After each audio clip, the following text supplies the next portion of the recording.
Hello everyone, I'm Raven from Raven Comics, and today I'm starting a series of comics that I've wanted to cover for a long time. This is Doomsday Clock. The problem is that, in my opinion, the first issues are not very good, so we'll go directly to my favorite part of the story. It's December 27th, 3019. A boy sacrifices his life to save Earth's sun. Although his body is destroyed, his ring survives. The explosion causes the ring to move back through time like a tachyon particle. It's December 20th, 3019. The dead boy is alive. He sweats beneath his iron mask, auditioning to join a legion of others devoted to uniting the universe. The dead boy's right lies in my hand. It's July 16th, 1940. I move the lantern 6 inches out of Alan Scott's reach. There is no ring in my hand. There never was a ring. It's December 27th, 3019. There is nothing but darkness. It's November 3002. There is nothing. March 1984. February 2430. August 2192. May 2030. Still nothing. Within a week, the last thing I will see is an enraged Superman. His cape is torn and his hands are stained with blood. I stand upon Mars, unable to answer a single question. Does Superman destroy me, or do I destroy everything? We begin outside Earth. Several ships are heading toward the planet Mars. Inside the vessels, we can see an incredible number of heroes. They are all divided and deeply pensive. Inside these ships travel different teams of Earth's heroes. We can see the Lanterns, the Hawks, beings of the sea like Aquaman and Mera, Flash, Green Arrow, Black Canary, Martian Manhunter. Also, the Supers team with Supergirl and Steel. The Magic team with Zatanna, John Constantine, Swamp Thing, and of course, the Doom Patrol. On the other hand, there's the Gotham team, Nightwing, Batgirl, Batwoman, and more. Among them, Red Hood can be spotted. Elsewhere, we have the Wonder Team, the Shazam family. This also includes Stargirl. Finally, there's Ted Kord's team, the original Blue Beetle. At his side stand Captain Atom and the Question. As everyone advances, we return to Dr. Manhattan. 5 days and 3 hours ago, a detonation on Earth created a tachyon mist that immediately clouded the past and the future. Looking at the present and his surroundings has been like trying to read through a kaleidoscope. What do they hope to accomplish? No, that is not now. That is later. As the tachyon particles finally begin to fade, I am able to probe the past, following them back to their source. That is in Moscow, where there was a great explosion. Hawkman has arrived with Bruce Wayne, who is still breathing.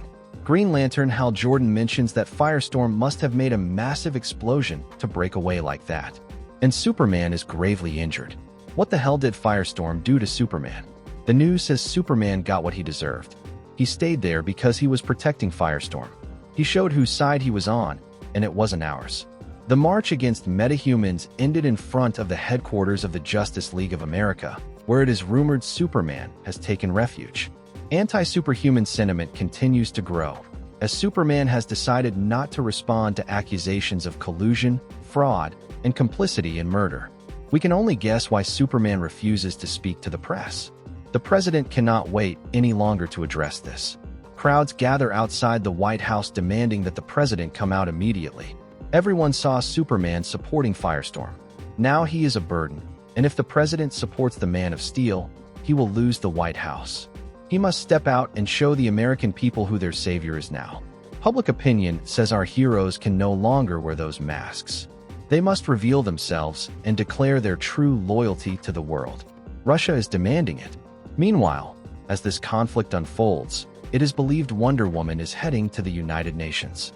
Diana had retreated to Themyscira earlier this year. Her reappearance coincides with the disappearance of the rest of the Justice League. Elsewhere, in Wayne Manor, Alfred brings food to Master Bruce. Bruce wakes up and asks what has happened to Clark. Alfred tells him that Clark is safely recovering inside the Hall of Justice. Then Firestorm falls. Elsewhere, we see Ronnie waking up. Professor Stein is in front of him. What happened? Where's the number of the truck that ran them over? Stein tells him it wasn't a truck. It was some kind of detonation. One made to look as if they were its source. Ronnie asks if they've been framed again. First Poser tells them they're connected to the Superman theory. And by the way, where exactly are they? Ronnie thinks they're in some Justice League outpost. But when they look out the window, they realize they're in space. At Wayne Manor, Bruce asks Alfred why the League would leave Earth. Alfred says the League sent their best to analyze and contain any environmental damage caused by Firestorm's detonation. The Green Lanterns, Adam, and even John Constantine volunteered.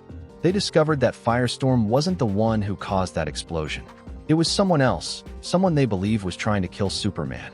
It was an energy they had never encountered before, and they traced it back to the planet Mars. Bruce tells them they're being deceived. Alfred doesn't believe him and asks why Bruce's last words, right before Firestorm exploded, were, "That is not Firestorm." Bruce says Firestorm is not behind the explosion, but he doesn't know if the man they're chasing was behind it either. He must have heard it, not seen it. Now he asks the computer how long it will take for a message to reach Mars. The computer tells him 13 minutes and 55 seconds.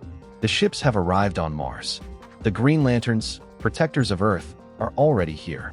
Guy Gardner mentions that they would have arrived faster if they weren't dragging so many people along. Hal Jordan tells him he doesn't know who they're facing. Gardner says he knew one thing about them, besides the fact that he wasn't a fan of Superman. And what is that thing they know? That he likes the checkers. Upon arriving on Mars, they find a chessboard. On it lies a photograph. Jessica Cruz picks it up and asks who it is. Jordan mentions that their rings have located some kind of structure ahead. Probably their base or something like that. We're inside the ship carrying Ronnie and Professor Stein. The latter tells Red Tornado that he brought them here without his consent. They've been kidnapped by the Justice League. The reason they brought them is because someone set a trap and put Superman into a coma. Back with the Green Lanterns, John Stewart says his ring isn't picking up fingerprints, but its energy source matches the explosion in Moscow. For Gardner, this is a bit creepy. Everything here is so still, so beautiful. At the Hall of Justice, Lex Luthor asks Lois Lane if she received the file he sent her. Lois doesn't know how he got in here, but he is not welcome to try and finish off Superman. Lex tells her he has no intention of harming Superman at this moment. Meanwhile, Professor Stein, full of fury, tells Ronnie they should be flying home to turn themselves in for what happened in Moscow. Their mission is not to be here marching toward Mars to fight a battle.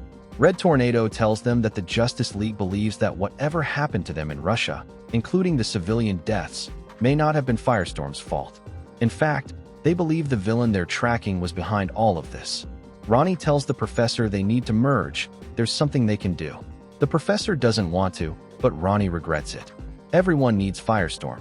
The battle is about to begin. The Green Lanterns have created a bubble to seal off the planet.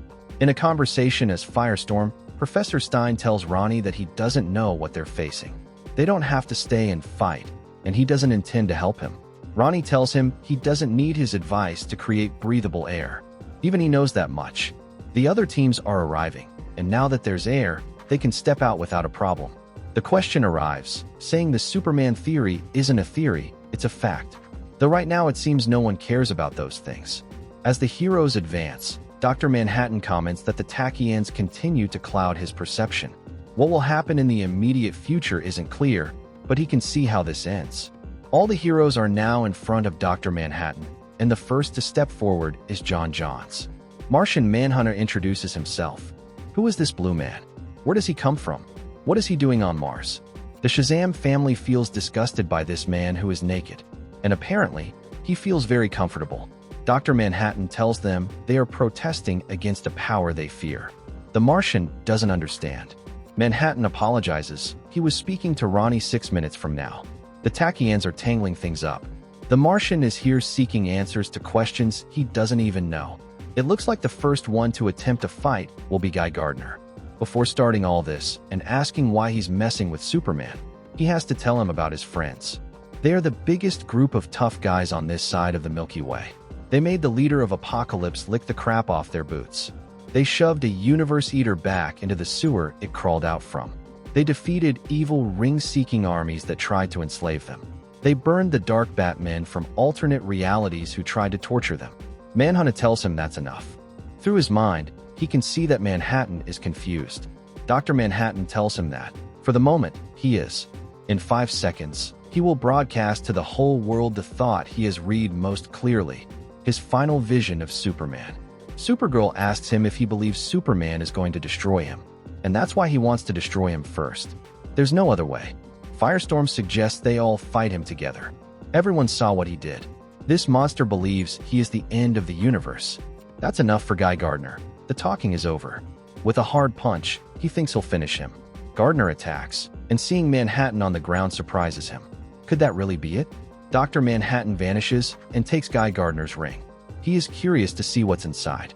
Upon removing it, he has to admit that not knowing what is, what was, and what will be is pleasant. This is the energy, the emotion that fused and became a ring. This is something he finds difficult to feel. But Guy Gardner is the first to fall. Then we move on to magic. Could it be that magic might actually harm Dr. Manhattan? Zatanna is preparing a spell. The demon Etrigan is the first magical being to attack. Now Zatanna has her spell ready. Dr. Manhattan tells them that they all believe they're performing magic. He has to conduct a deeper analysis, but he sees that this power they harness is actually remnants of creation, like random errors in computer code, discarded and forgotten, left behind to be collected and used by those who are themselves discarded and forgotten. Now he takes the magic. It feels good to keep learning.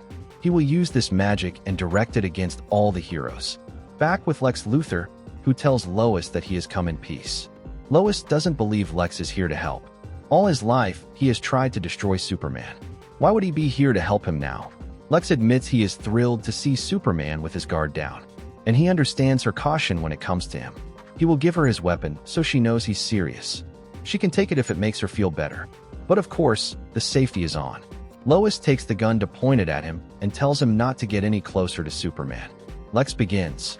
He was the one who sent her the recordings of those so-called heroes who never really were. It's proof that there is someone out there using a force to overshadow Superman and all of creation. His evidence points to one of its victims. Has she perhaps heard of Wally West? In the Batcave, Alfred hopes Batman isn't planning to go to Mars. The news begins. The sun shines this morning. Wonder Woman has arrived at the United Nations. On Mars, Ronnie tells the professor that they can't hold back. They didn't even know who they were dealing with. Manhattan answers him, "No, Ronald, you don't know. We take a small trip through time, 7 years and 46 days ago. Outside, they're protesting against a power they fear. In less than 2 hours, this facility will explode. Ronnie and Professor Stein will merge into one of the most powerful metahumans found on this earth. And in the process, one of the deadliest was revealed." Ronnie asks about the professor. In a room, Stein is speaking on the phone. This is all just as he read in his last report. The more powerful the accident, the more powerful the end result. If one considers the origins of the others and applies it the same way, he knows how many problems some of them have caused. That's why his search was so exhaustive. His mother died years ago, and his relationship with his parents is strained. He desperately needs a father figure. Yet, somehow, he reminds him of his own son. He has prepared him well. The two will become one. What better way to learn about these metahumans than from the inside? Ronnie can't believe it. All of this is Professor Stein's fault. He planned it all. Now Ronnie begs him to get out of his head. He has to get out. He is desperate and asks the doctor why he showed him this. Dr. Manhattan tells him simply to prove his point. Even hope collapses. Firestorm attacks, and it seems he did manage to hurt him. This is interesting to Dr. Manhattan. Green Arrow mentions that he's not as invulnerable as he seems. Everyone attacks. It's all too fascinating to Dr. Manhattan. This is when all the heroes take their chance. The Green Lanterns use the power of their rings. Supergirl uses her heat vision. Shazam does the same. And we see Dr. Manhattan being struck from different sides. Someone still hasn't used his power to its fullest. He must forget Superman. Captain Atom is the last thing he will see. The Captain unleashes a fierce attack, and we see a great blue explosion. The photograph he had has been torn to pieces, and only a fragment remains. Meanwhile, on Earth, Wonder Woman approaches the podium of the United Nations. Today is the day they can begin to heal. Our world is being attacked by falsehood, fear, and extremism. There is no singular villain behind it. We have all played some part. On Mars, Flash tells Hal Jordan that everything is going to be okay. All the heroes are somewhat joyful. It seems they have defeated the enemy. Well, that's how it seems, because Dr. Manhattan is reconstructing himself again. And while he does, he asks them what exactly they hope to accomplish. Right after that, he unleashes a devastating attack. Someone new has arrived at the United Nations. This being hopes not to interrupt Diana. Diana asks Giganta what they're doing here. Black Adam heard that her friends were on vacation. And what is he doing here? He's making a move. Meanwhile, on the planet Mars, Dr. Manhattan stands gazing at the sun. All around him lie fallen heroes. Wherever there is a human being, there is an opportunity for crisis.